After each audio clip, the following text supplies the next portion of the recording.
school? Malam. Kurang semangat kayaknya. Selamat malam Best School. Malam. Itu dia. Kita perkenalkan, nama saya Tony LS. LS adalah gelar dari guru besar kita, Bapak Suhadi. Oke, moto hidup saya yaitu continuous improvement, yaitu melakukan perbaikan terus menerus ya dalam kehidupan ini, dalam segala bidang apapun itu. Intinya kita harus belajar menjadi lebih baik dan lebih baik lagi. Jangan ketawa Pak Awi. Oke, pada malam ini saya akan membahas buku Awaken the Giant Within, yaitu karya Anthony Robbins, bab 9, kosakata keberhasilan utama. Oke, dari judulnya kita bisa lihat ya, kosakata keberhasilan utama. Jadi yang dibahas di sini yaitu kosakata. Kosakata itu adalah kata-kata atau kalimat yang sering kita gunakan, ya, yang sering kita gunakan untuk berkomunikasi dengan orang lain maupun dengan diri kita sendiri sebagai keberhasilan utamanya. Di sini di halaman 313 ada kutipan dari Mark Twain. Alat yang sangat kuat, kata yang tepat. Setiap kali kita mengucapkan salah satu kata yang sangat tepat tersebut, dampaknya mempengaruhi tubuh serta jiwa dan mengejutkan. Maksudnya di sini yaitu kata-kata itu memiliki kekuatan yang sangat luar biasa. Ya.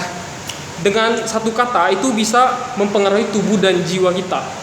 Contohnya, kita mengatakan saya hebat, saya spektakuler. Nah, itu secara tidak langsung membuat jiwa kita serta tubuh kita tuh, emosi kita tuh naik gitu, bersemangat. Hanya dengan kata, kosakata ya. Bapak Awi kata apa, Tommy? Tidak bisa. Kata tidak bisa itu adalah kata-kata yang tidak memberdayakan. Jadi dengan kata-kata tidak bisa, selamanya kan tidak bisa. Karena kata-kata itu adalah cerminan dari pemikiran kita. Begitu Pak Awi. Tolong diingat ya. Lanjut ke halaman 314. Oke, di paragraf 2 terakhir. Sebagian besar keyakinan dibentuk oleh kata-kata, dan keyakinan juga dapat diubah oleh kata-kata juga. Jadi intinya dari kutipannya itu, kata-kata yang sering kita ucapkan dalam kehidupan sehari itu adalah secara tidak langsung tuh mencerminkan keyakinan kita. Jadi kalau kita sering berkata-kata yang pesimis, saya gagal, saya tidak bisa, itu secara langsung mencerminkan keyakinan kita bahwa kita tuh orang yang gagal. Lanjut ke halaman 315 di paragraf kedua. Pemilihan kata yang efektif untuk menggambarkan pengalaman hidup kita dapat meningkatkan emosi kita yang paling memberdayakan. Pemilihan kata yang buruk dapat menghancurkan kita dengan pasti dan cepat. Oke, maksudnya di sini yaitu pemilihan kata yang efektif saat kita berkomunikasi dengan orang lain ataupun diri kita sendiri, saat menceritakan pengalaman hidup kita, itu dapat meningkatkan emosi kita ke yang paling memberdayakan. Sebaliknya kalau kita menggunakan kata yang buruk, itu dapat menghancurkan kita dengan pasti. Contohnya, misalnya kita mempunyai pengalaman, contohnya bidang percintaan, ya, kita diputusin sama pasangan kita. Biasanya kalau orang yang diputusin sama pacarnya, itu kebiasaannya seminggu pertama pas di kamar, ngurung diri, galau, ya kan? Pasti terus berbicara dengan diri sendiri gitu. Jadi pada saat kita berkomunikasi dengan diri kita, apabila kita menggunakan kata-kata saya tidak bisa hidup tanpanya, hidup ini hampa, itu adalah pemilihan kata-kata yang buruk dan akan menghancurkan diri kita. Tapi kalau kita mengkomunikasikan kepada diri kita sendiri dengan berbicara, saya pasti bisa lalui ini semua tanpa dia. Hidup saya akan lebih berwarna karena saya sudah single, Saya bisa dekat dengan cewek manapun, ya. Banyak cewek di luar sana, bukan dia sendiri. Ada yang lebih cantik, lebih seksi dan lain-lain. Nah, itu secara langsung memberdayakan kita, gitu. Oke, lanjut. Sebagian besar dari kita memilih kata yang kita gunakan tanpa menyadarinya, sehingga kita kurang menyadari dan kurang memanfaatkan kemungkinan-kemungkinan yang tersedia bagi kita. Sekarang sadarilah kekuatan yang dimiliki oleh kata-kata Anda jika Anda memilihnya dengan bijaksana. Oke, maksudnya di sini yaitu sebagian dari kita kebanyakan berbicara dengan orang lain, berkomunikasi, tidak menyaring, memilih kata-kata yang bagus gitu, sehingga kurang memanfaatkan kemungkinan yang tersedia bagi kita. Intinya sih kita tuh harus sadar kata-kata yang kita ucapkan saat kita berkomunikasi dengan orang lain maupun diri sendiri, karena itu bisa mempengaruhi diri kita secara tidak langsung. Karena seperti yang saya bilang, kata-kata itu mencerminkan keyakinan kita. Jadi kalau kita sering berkomunikasi dengan orang dengan kata-kata yang buruk, itu secara nggak langsung mencerminkan diri kita seperti itu. Apalagi bagi yang suka mencarut, dikurang-kurangi lah ya.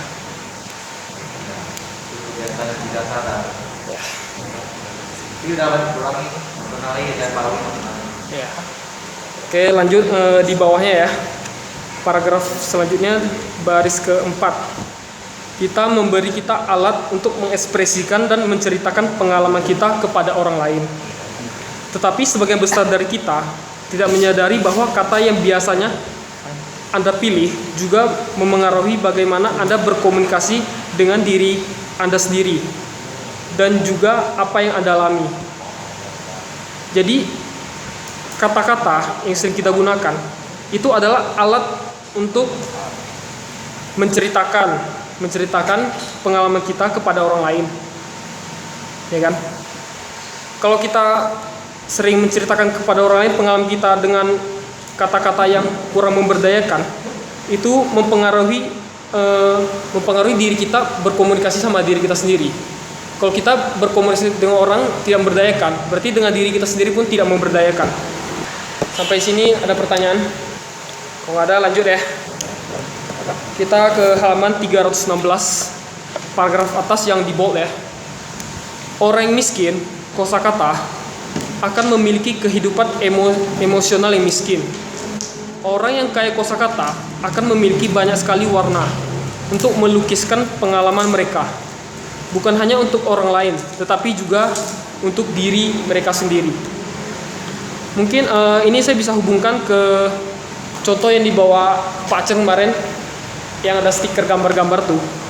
Kalau misalnya orang yang kaya dengan kata-kata, hidup itu berwarna. Jadi bisa tahu senang, gembira, ceria, riang. Banyak kata-kata yang bisa digunakan untuk mewarnai hidupnya. Tapi kalau orang yang tidak memiliki banyak kosakata, ya paling dalam seminggu senang, gembira, stres, pusing, itu aja kata-katanya yang membosankan. Saya kasih contoh lagi ya.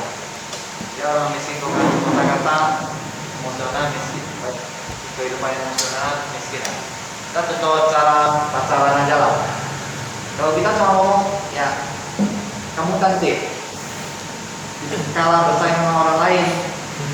Nah ada yang datang nih, kamu cantik ibaratnya bunga melati yang lagi tumbuh atau apa gitu. Nah, atau contoh lain lagi, cantiknya ibaratnya apa ya? Madu atau apa lagi tuh, kelihatannya pikir. Oke, ini di paragraf yang kedua, 5 baris dari paling bawah ya. Di sini Anthony Robbins ada memberikan contoh bagaimana misalnya kita sering menggunakan kata-kata yang buruk, tidak memberdayakan. Nah, dia memberikan contoh gimana cara untuk menggantinya.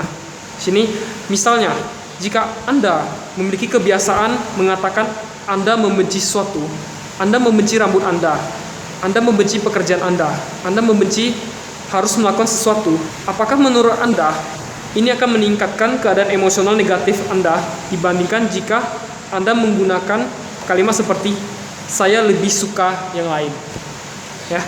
Jadi mengganti kata-kata membenci dengan lebih menyukai yang lain. Contohnya mungkin saya tidak suka nonton sepak bola. Hindari kata-kata seperti itu. Membenci nonton sepak bola. Mungkin saya lebih suka menonton NBA gitu. Berarti kalau dengan seketika kita berhubungan sama orang, kondisinya bisa berubah ya? Ya. Oke, lanjut ke halaman 313 itu yang di bold ya.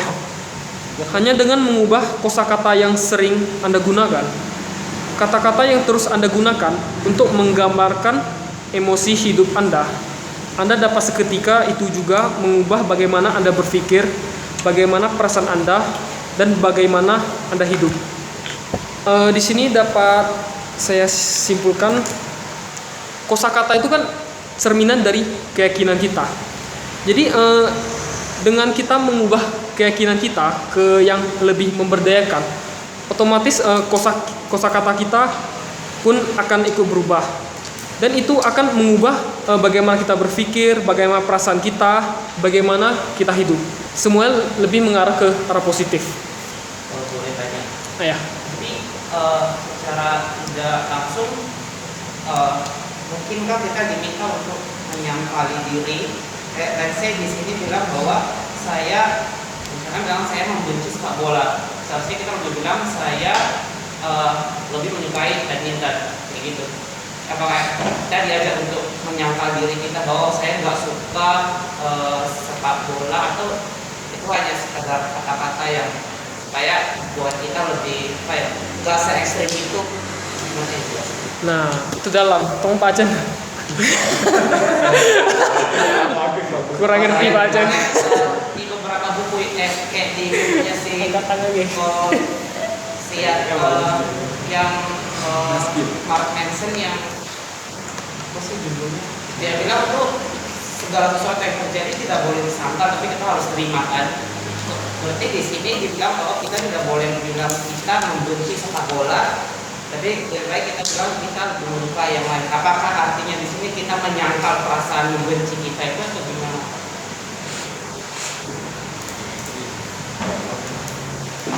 Kita maksudnya bukan menyangkal, dia maunya kata kita itu mempengaruhi emosi kita diturunkan gitu.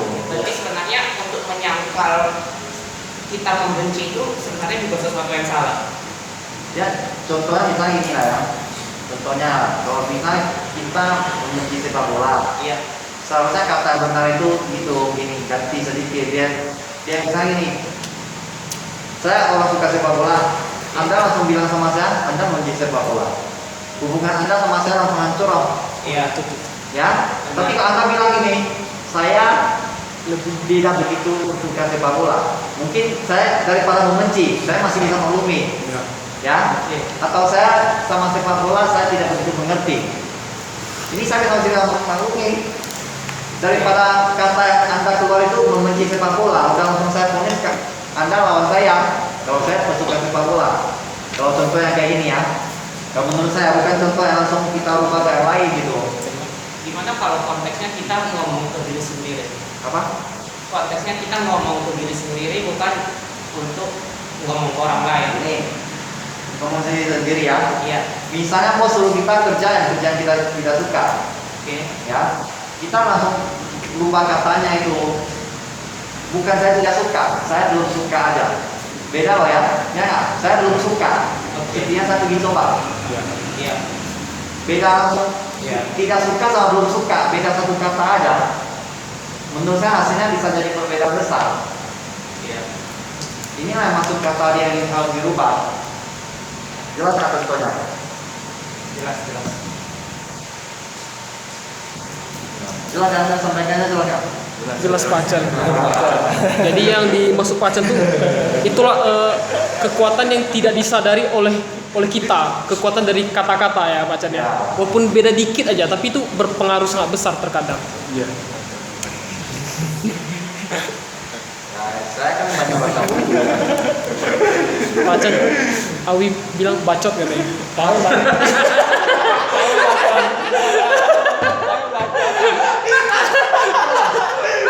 Inilah tahu ya kalau benerannya bilang bacot, katanya salah. Dia harusnya bilang partner yang berguna. Iya. Nah, beda kata beda hasil. Belum selesai ngomongnya tadi. Dia udah dijawab aja baru ikut ya. Itu kan tarik kesimpulan kan, nggak salah kan? Moderator kan tujuannya kasih kesimpulan. Iya betul.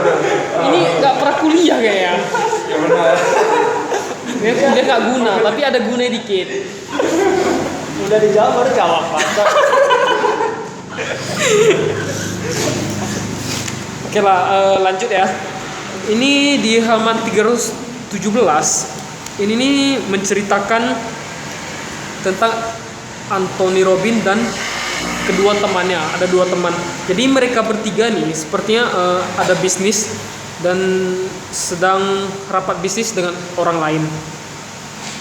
Jadi saat di rapat si lawan bisnis sepertinya mengajukan suatu kesepakatan yang merugikan pihak Anthony Robbins dan temannya. Jadi ada 3 respon dari ketiga orang nih, yaitu Anthony Robbins, satu orang temannya CEO-nya dulu, satu lagi temannya. Kalau Anthony Robbins, dia menanggapinya dengan marah, gusar, emosionalnya. Sedangkan temannya yang mantan CEO-nya menanggapinya dengan emosi geram, naik pitam, marah, sangat marah. Sedangkan teman yang satu lagi hanya dengan mengatakan dia sedikit jengkel, sedikit kesal. Dari sini Anthony Robbins bingung kenapa salah satu temannya itu begitu tenang dan hanya memberikan respon dia sedikit jengkel, sedikit kesal. Lalu dia bertanya kepada temannya, kenapa kamu hanya sedikit jengkel atau kesal? Karena lalu dia menjawab, kalau kau gusar, maka kau akan kehilangan kendali. Menarik pikir Anthony Robbins. Lalu si temannya mengatakan lagi, apa yang terjadi kalau kau kehilangan kendali? Dia berkata dengan tenang, maka pihak lawan yang menang. Jadi di sini di halaman 319 di paragraf 2, Anthony Robbins ada mengatakan, saya tidak bisa menemukan perbedaan lebih besar dari ini. Satu orang jelas menghubungkan kesenangan memegang kendali dengan marah. Sedangkan yang satu lagi menghubungkan kepedihan, kehilangan kendali dengan emosi yang sama. Perilaku mereka jelas mencerminkan keyakinan mereka. Kita tambahnya sedikit, kira-kira contoh ini kehidupan rapat kerja kalian akan ada formula. Baru sih ada sih kok. Jadi baru kejadiannya hari ini. Wow. 4 kali. Hari ini lagi ya. Soalnya kan kami kan punya hari ini mau bermasuk mencatat rekor untuk foundry kami dengan rekor 100 ton. Rekor Guinness. Tetapi pas pagi ini kan ada kesalahan pada penuangannya. Nah, makanya itu membuat targetnya menjadi 99 ton, berkurang 1 ton. Tentunya hal itu membuat orang-orang seperti kami yang pertama kalinya mau mencapai rekor 100 ton malah tidak mencapainya. Terus ada beberapa orang yang misalnya manajemen yang sama tingkatan lah kan. Yang pertama dia marah-marah. Kenapa aku bisa gitu? Bukannya harus lebih berhati-hati atau gimana? Kalau aku sebagai supervisornya kan hanya merasa mungkin kesalahan dari operatornya juga. Operatornya mungkin karena mau mengejar target dia buru-buru semuanya, jadinya membuat kesalahan itu terjadi. Oke, mau bagaimanapun kesalahan itu sudah terjadi. Mau kita semuka gimana pun, semarah besar gimana pun, hal itu sudah terjadi. Memang kita merencanakannya mencapai target untuk 100 ton pecah rekor itu, tetapi kan tidak mencapai ya. Kita hanya bisa berjuang untuk kedepannya lagi biar bisa mencapai rekor. Ya itu memang pas baru pagi inilah mau mencapai rekor 100 ton ya, karena kami mau makan-makan, akhirnya nggak jadi. Sedih ya. Sedih jadinya. Akhirnya lab school jadinya. Oh, berarti beruntung juga lah. Sedih ya. Itulah. Oke, lanjut. Nanti contoh ini udah oke. Udah. Contoh yang tadi itu udah termasuk kosakata perubahan belum ya, Pak Aceng? Bisa termasuk lihat, bisa termasuk lihat. Gini, mungkin saya bisa kasih contoh lah ya. Contoh kosakata perubahan, tapi nggak yang dari buku ini complicated kali ceritanya. Ya, Jadi, jadi gini, Contoh di kehidupan kita. contohnya HP saya letak di meja, ya kan? Istri saya contohnya, dia jatuhkan. Biasanya kalau HP jatuh, HP kita jatuh gitu, apa iPhone mahal gitu kan, pasti marah-marah. "Ini kamu kayak mana nana gitu kan, marah-marah kan. Oh, ya. Tapi setelah kejadian itu, kita harus berpikir pengalaman yang terjadi itu yang kita marah. Sebenarnya apa gunanya kita marah? Toh HP udah jatuh, dia pun nggak sengaja kan. Harusnya ini bukan masalah, ya nggak apa-apa gitu. Kita mengubah dari marah-marah nih, jadi nggak apa-apa, rusak beli baru gitu kan. Jadi lain kali kalau ada kejadian seperti itu, HP kita dijatuhkan lagi, ya kita beda kata-kata ya. Oh ya nggak apa-apa, kan nggak sengaja. Lain kali lebih hati-hati, ya kan. Kalau rusak beli baru. Nah, itu yang maksudnya kosakata perubahan. Berarti gini, waktu pertama HP-nya jatuh, dia marah istrinya. Bodoh itu atau? Ya. Ya, bodoh. Ya, dengan nada yang tinggi, yang kedua kali jatuh. Kebodohan waktu anda jatuh itu terasa lucu atau seksi. Enggak ya? Saya nggak? Itu nggak apa-apa, sering-sering aja. Nah, Oke, berarti udah cukup jelas lah ya kosakata perubahan. intinya harus sadar lah, satu kata yang kita rubah aja, hasilnya berubah drastis. Ya, betul. Kita lanjut ke halaman 324. Di bawah itu ada kutipan Aldous Huxley. Kata membentuk benang yang kita gunakan untuk merangkai pengalaman kita. Kira-kira di sini ada yang mengerti nggak maksud dari kalimat tersebut? Mungkin Pak Tommy bisa bantu Pak memberikan pendapatnya untuk kalimat dari Aldous Huxley ini. Kata membentuk benang yang kita gunakan untuk merangkai pengalaman kita. Mungkin Pak Aceh lebih mengerti.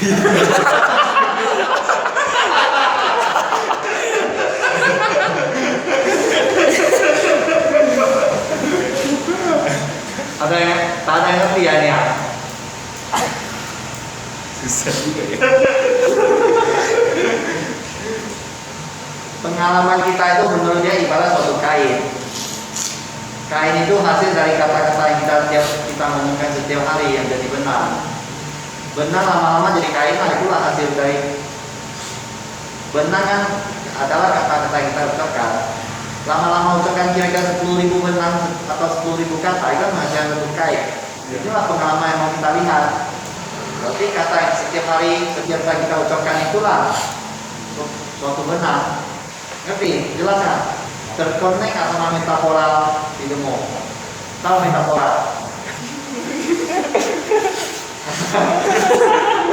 Tahu ngerti nggak? Ini. Lebih gampangnya ngerti, oke ya? Kata-kata yang Pak Tommy cek tiap hari di Growtopia itu ya, yang Pak Tommy gunakan itu tiap hari kata-kata. Itulah untuk melengkapi pengalaman Pak Tommy itu menghasilkan uangnya berapa sebulan. Supaya, misalnya Pak Tommy ada gagal slow respon, langganan hampir lari ini. Kata-katamu sama langganan itu kasar. Nah kenapa lari itu ada apa kasar? Itu langgananmu udah lari satu hari. Tiap hari lari satu, ujungnya pengalaman cari duit di Growtopia masih ada nggak? Nah, cari duit masuk di Growtopia masih ada nggak? Tapi kalau kata kita yang sudah sadar yang kita memilihnya, itulah membentuk pengalaman hidupmu atau hasilmu. Jelas, sudah jelas belum? Jelas. Jelas Pak Tommy? Jelas. Mantap. Oke. Kita lanjut next ke halaman 326. Yang di bawah ada di bold yang itu. Jika ingin mengubah hidup kita dan membentuk takdir kita, maka kita harus memilih secara sadar kata yang akan kita gunakan, dan kita harus terus berusaha memperluas pilihan kata kita. Maka di sini jika kita ingin mengubah hidup kita, kita tuh harus memilih secara sadar kata-kata yang kita gunakan dalam berkomunikasi dengan diri kita sendiri maupun dengan orang lain, yaitu menggunakan kata-kata yang positif, yang memberdayakan, sehingga hidup kita tuh pun kedepannya bisa sukses ya, karena kekuatan dari kata-kata tersebut. Dan kita harus berusaha memperluas pilihan kata kita. Ini kan di atas keping ngerti? Nah, coba dijelasin digempawi atau ini kan? Oh iya. Ya, kurang lebih sama lo yang kayak tadi bahas juga kan. Kalau nih, dia tadi tulisan jika ingin mengubah hidup kita dan membentuk diri kita, maka kita harus memilih secara sadar kata yang kita gunakan, dan kita harus terus berusaha memperluas pilihan kata kita. Kayak yang tadi dibahas di awal, selain senang, apalagi emosi yang bisa kita rasakan. Ada ceria, ada terpesona atau apa. Jadi pilihan kata yang memberdayakan harus semakin kita luaskan. Nah, kata-kata yang harus kita hindari yang kita tidak dibahas juga. Mungkin kata-kata kasar, kebun binatang. Nah, itu lebih dikurangi gitu. Nah, jadi pilihan katanya harus diperluas dan yang positif. Ya. Oke, udah benar, bagus. Ini tetap kalau ngerti kata ini di Cambridotopia kali itu jauh loh bedanya. Contohnya kan dia udah suruh kita secara sadar memilih kata yang Pak Tommy gunakan. Nah, mungkin Pak Tommy mau promosi Cambridotopia itu gunakan selalu Anda beli game saya akan lebih beli DM saya lebih hoki. Tiap hari kalau itu aja orang bosan. Nah, makanya dia bilang kita harus terus berusaha memperluas pilihan kata-kata kita. Misal hoki, beli di DS sama saya hoki, pakai seminggu orang kan bosan. Lain kali rubah, Anda beli DS saya, Anda manfaat ceria. Nanti 3 hari lagi rubah lagi, ya nggak? Nah, perluas lagi kata-kata yang lain. Nah, mungkin nanti yang pengalaman saya, Anda beli DS saya, Anda membantu saya supaya hidup saya lebih baik. Mungkin lebih beli itu dia pasti lebih senang harusnya ya. Kalau pengalaman saya. Ya, benar. Benar ya? Berarti. Apa? Hah? Ya, benar. Inilah dia bilang, ini udah dia upgrade kan, dia memang gitu-gitu aja, tapi dia ada upgrade lagi. Dia kan sudah suruh kita memilih secara sadar kata apa yang akan kita gunakan. Kalau bab ini kan dia bilang kita tidak sadar membeli kata itu. Nah, itu dia upgrade. Dia suruh kita harus terus berusaha memperluas pilihan kata-kata kita. Jangan gitu-gitu aja. Bosan tuh ya. Bosan. Kita ketemu atasan, tiap hari kita bilang gitu-gitu aja, dia karena bosan. Perluas kata-kata. Jika nggak tahu cara perluasnya, kita belajar sama orang lain. Biasa orang lain ada ide-ide lain keluar banyak. Nah, jangan yang tahu kayak gini diam-diam ya, biasa pulang dia terapkan. Kalau bisa nggak, ngerti nggak? Terapkan. Nggak, masanya ngerti dulu. Ngerti nggak? Nah, apa ini? Ngerti gimana mau menerapkan? Itu 0,1% aja Pak Taufik. Nah, jelaskanlah tadi ya. Apa yang tadi? Apa Pak Wi? Lanjut lah. Oke lah, Coba aku jelaskan. cukup ya. Itu 0,1 aja Pak Taufik. Jelaskan lagi nanti lah. Oke, kita lanjut ke halaman 329. Di sana ada kutipan dari Konfusius. Ini kalimat cukup dalam ya. Tanpa mengetahui kekuatan kata, mustahil untuk memahami manusia. Ada yang mengerti? Nggak ada yang ngerti lagi ya?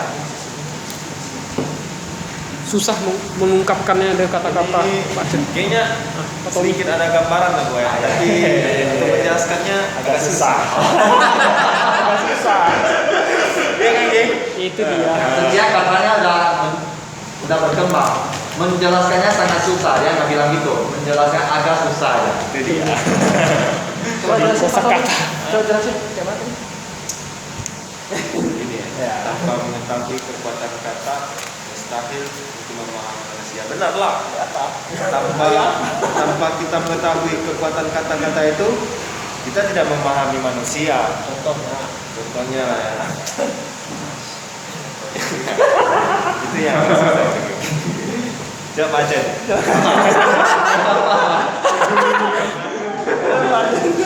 Pak Rahmat, Maksudnya itu kita harus mengerti kata itu punya kekuatan yang sangat dahsyat, sehingga kita bisa memahami manusia itu dan mau motivator dia supaya dia berkembang. Contohnya saya datang hari ini bilang sama Alfred, contohnya ya, biasa orang kan ya baik gitu atau apa ya, kemampuan baik.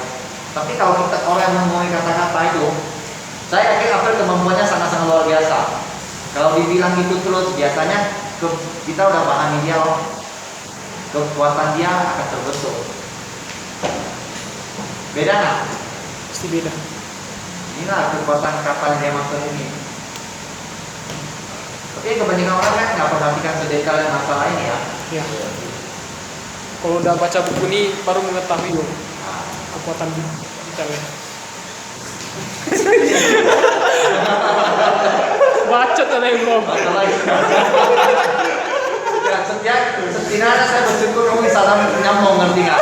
Daripada yang cuma bisa ngomong bacot. Iya. Nggak ngerti nggak orang bacot lagi. Lanjut. Oke, lanjut ke 330. Itu di bawah ya. Ini saya ada pertanyaan untuk Pak Awi lah, tolong sekali dijawab ya. Apakah mungkin dengan menggunakan kosakata yang biasanya digunakan orang lain, Anda mulai meniru pola emosional mereka juga? Oh, ini ya. Iya atau tidak aja jawabannya? Dengan menggunakan kosakata yang biasanya digunakan orang lain, Anda mulai meniru pola emosional mereka juga. Belajar belum tentu lah Pak Tony. Apa maksudnya? Apa maksudnya? Kalau dengan menggunakan kosakata. Ya, iya menurut saya kan. Karena kalau kosakatanya mereka yang memperdayakan kita pasti ikut menirunya, emosionalnya juga terikuti gitu. Kalau memperdayakan apa kamu? Contohnya kayak Pak Awi ya, yang tidak memperdayakan kan, dia sering bilang tidak bisa. Nah, lama-lama kita emosionalnya juga ikut kayak dia nanti. Tidak bisa kan? Pikir tidak bisa. Pikirnya itu terus. Coba kalau setiap hari kita bilang saya pasti bisa, pasti setidaknya kita pasti kepikiran gitu kan, mau mencobanya gitu, daripada kita pikir tidak bisa tapi kita tidak mencobanya gitu kan. Berarti secara tidak langsung saya bisa menarik kesimpulan bahwa Anda berteman dengan Pak Awi ini tidak memberdayakan karena kata-kata tidak bisa. Berarti Anda tuh harus mengatur lingkungan Anda. Berteman dengan orang yang memberdayakan, bukan seperti tidak bisa. Lama-lama Anda bakal ikut tidak bisa, betul nggak? Jomblo sekarang. Ini di halaman 331 yang bawahnya ya, paragraf kedua ya. Jawaban menurut Anthony Robbins itu ya. Karena dia bilang, saya yakin salah satu alasan kita sering menjadi seperti orang yang sering bersama dengan kita adalah karena kita meniru sebagian pola emosional mereka dengan meniru sebagian kosakata yang sering mereka gunakan. Mereka yang sering menghabiskan waktu dengan saya dengan cepat mendapati diri mereka menggunakan kata-kata seperti passionate, outrageous, dan spektakuler untuk menggambarkan pengalaman mereka. Jadi secara nggak langsung kita terpengaruh secara emosional karena kita mengikuti kosakata orang yang sering bersama kita. Oke, di halaman 331 yang paragraf kedua terakhir ya. Kosakata perubahan dapat membuat kita meningkatkan atau menghilangkan keadaan emosional kita, baik yang positif maupun negatif. Ini berarti memberi kita kekuatan untuk mengambil perasaan paling negatif dalam hidup kita dan menurunkannya hingga ke tingkat yang tidak lagi mengganggu kita dan mengambil pengalaman paling positif dan meningkatkannya menjadi tingkat kesenangan dan pemberdayaan yang lebih tinggi. Contohnya dengan awalnya HP dijatuhkan, kita menggunakan kata bodoh, kita marah-marah. Tapi setelah kita pikirkan, lain kali kalau udah jatuh lagi, mungkin kita mengganti kalimatnya. Sehingga dengan mengganti kalimat bodoh, itu menurunkan emosional kita. Dari yang awalnya HP jatuh kita marah-marah, kedua kali pas HP jatuh kita nggak bakal marah. Gitu. Menurunkan emosional negatif kita. gitu. Contohnya tadi yang Vegato, Tony bilang sama istrinya bodoh, istrinya pasti melawannya dengan lebih ekstrim lagi kira-kira begitu ya. Ya. Tapi kalau dia ganti kata itu, oh mungkin Anda cuma kurang hati-hati kali ini. Istrinya dengar kayak gini, kurang hati-hati, dia emosi dia udah nggak begitu naik lagi. Nanti contoh lah misalnya, kalau bosmu marah, dia pasti kasar-kasar gitu ya. Iya. Nah, kita usahakan jangan ingat kata-kata kasar itu. Mana tahu teman kerjamu nanya bosmu gimana kan? Bilang aja bosnya cuma lagi sedikit emosi. Dari dia marah besar, kan udah pengaruh ke kondisi pikiran kita. Iya, benar. Tapi kan kadang kan namanya teman di kantor pasti ada sedikit gosip-gosip atau mau cari ide atau apa. Tapi kita langsung sampaikan ke dia, bos cuma sedikit emosi. Berarti dengan keadaan seketika kepedihan kita udah jauh menurun ya. Iya, benar. Lalu sebaliknya juga, bosmu kalau bilang kerjaanmu baik, nanti kita bilang aja, bos bilang kerjaan saya luar biasa. Ya nggak berbeda loh, keadaan positifnya langsung membunuh tinggi. Nanti lama-lama orang angkat kerjaan kita yang luar biasa. Oke, kita lanjut ke halaman 332. Kata yang terus Anda pilih akan membentuk takdir Anda.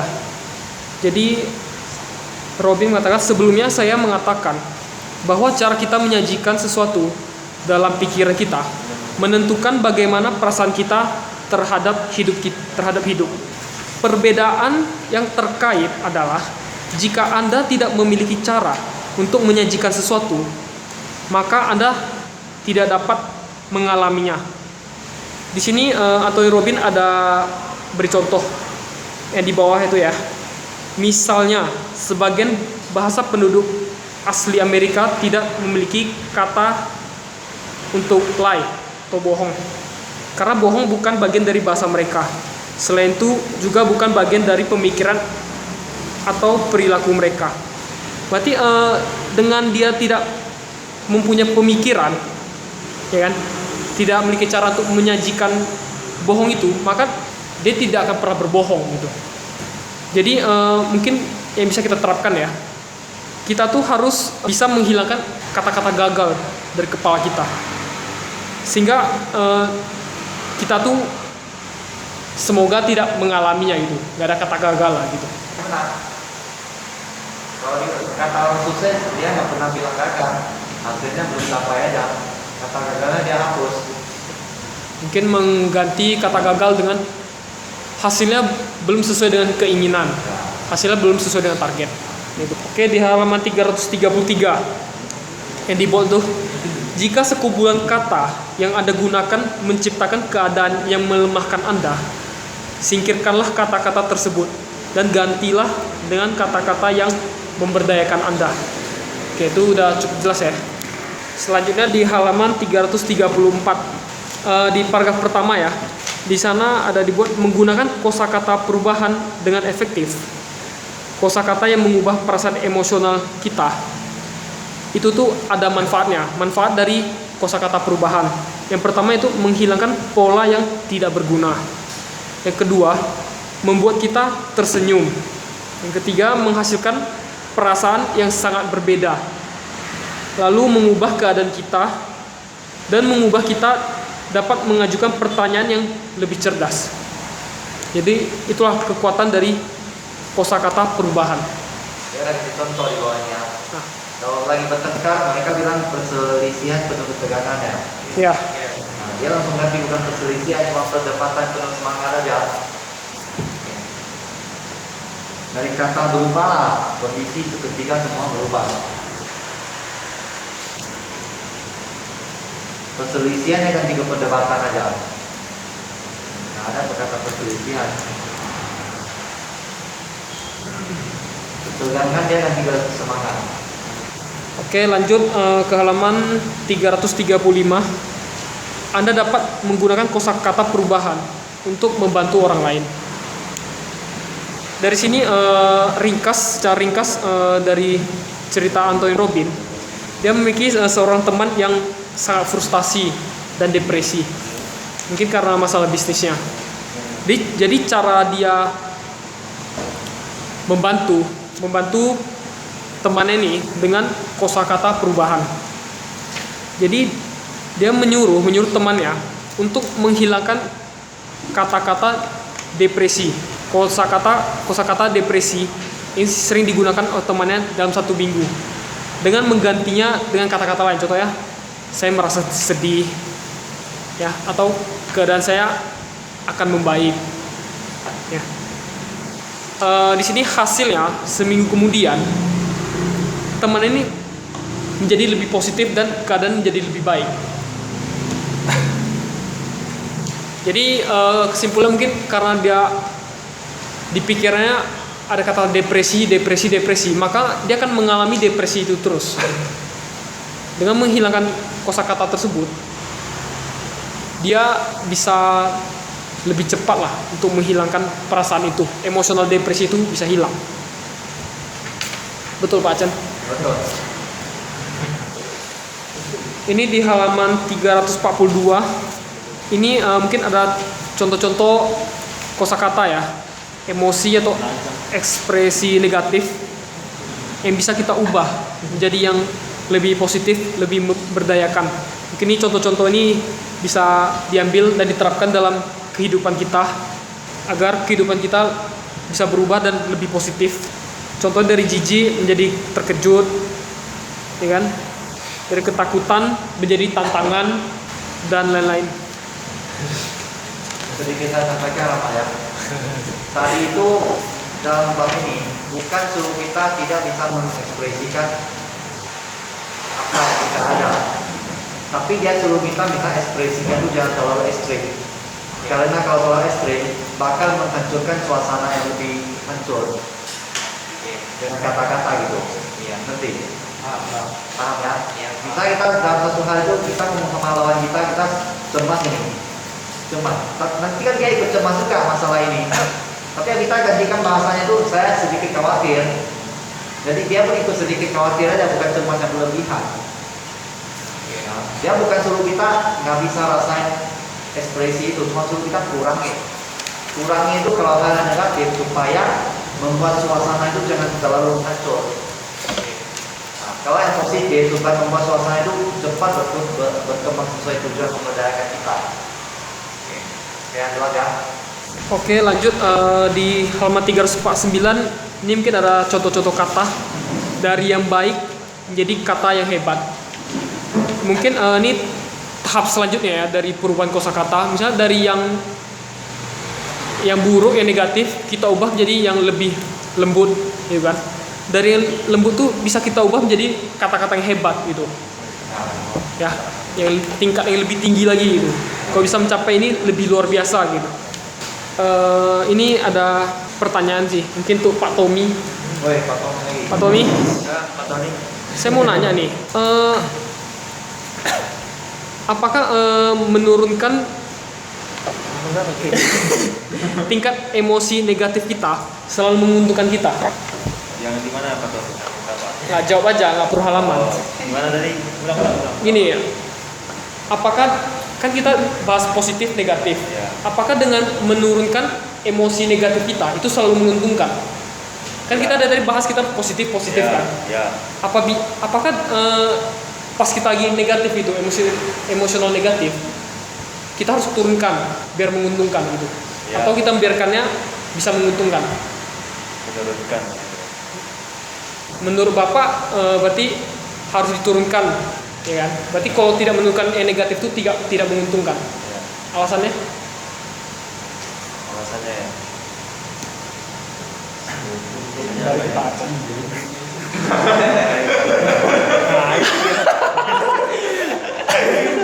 Bagus pertanyaan Pak Acen. Apa tadi pertanyaannya? Gini, kan kita dari tadi bahas kita tuh mengubah kosakata perubahan agar dari emosional negatif menjadi positif. Ya. Apakah perubahan dari emosional negatif tuh ke positif selalu menguntungkan kita? Tergantung kondisinya juga, tapi kebanyakan menguntungkan. Contohnya Lawan gimana? kita. Contoh ini, saya udah tahu karyawan ini saya salah ya loh, ya. Tapi saya turunkan kata-kata nada saya itu, walaupun dia udah salah, ini udah suatu hal yang salah besar. Berarti harus mempertahankan emosional negatifnya itu ya. supaya dia berubah, supaya tahu perasaan yang mau saya sampaikan dia terima gitu. Nggak selalu. Ya. Berarti tergantung keadaannya ya. Ya, karena nggak ada benar nggak? Kalau pengalaman hidupmu, Menurut Anthony Robbins benar Pak Aceh. benar ya. Ya, benar. Ah, Jadi di sini kita harus tahu bahwa terkadang emosi negatif tuh bisa menguntungkan kita, bukan selalu merugikan. ya. Ya, itu semua tergantung dari keadaan, situasi yang lagi kita hadapi. Itu mungkin bisa dibaca di halaman 353 paragraf pertama. Begitu Pak Tommy. Ngerti kan? Terima kasih Pak Tony telah mengingatkannya. Iya.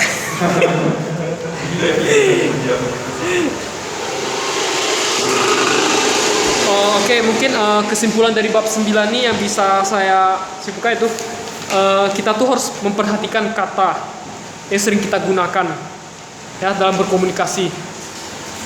Apabila ada kata-kata yang buruk yang tidak memberdayakan, kita harus menggantinya agar itu bisa mengubah emosional kita. Oke, sekian. Apa masih ada yang mau disampaikan atau tambahan? Ada. Saya ada dalam. Oke, kalau gitu sekian dari saya untuk pembahasan bab 9 ini. Sampai jumpa lain kali. Selamat malam.